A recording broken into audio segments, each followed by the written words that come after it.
Hello tout le monde. Alors je me présente à vous pour ceux qui ne me connaissent pas encore, donc Vania Prapes, et je présente aujourd'hui Fille de Bohème pour les éditions Charleston. Donc on a choisi un joli cadre, comme vous voyez, pour vous présenter tout ça, et du café, parce que c'est primordial, je peux pas vivre sans café. Les points forts de ce roman, je dirais, c'est avant tout la relation qu'il y a entre les deux héroïnes qui ne vont jamais se voir et qui sont séparées par deux époques différentes et qui vont au fil du roman se créer vraiment un lien indéfectible qu'on va comprendre justement plutôt au milieu, vers la fin du roman. Et l'autre point fort du roman, c'est l'époque historique où j'ai placé la deuxième héroïne, Evelyne, qui vit au XVIIe siècle, donc dans un Paris un peu ancien, et qui vit à la cour des miracles.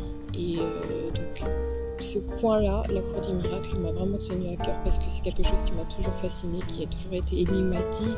On en parle très peu dans les livres d'histoire, on ne sait pas beaucoup de choses, justement parce que c'était une communauté très fermée. Ils ne savaient pas forcément écrire, je pense.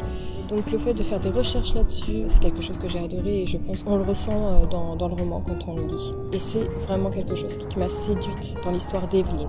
Donc après, je pense que chacun aura ses préférés, Mélisandre ou Evelyne, selon le mode de vie. Mais voilà, il y a vraiment un lien dans les combats qu'elles ont à mener dans leur vie, dans le mode de vie et dans leur choix de vie. Et peut-être qu'au final, ça va se rejoindre, l'une et l'autre vont se rejoindre.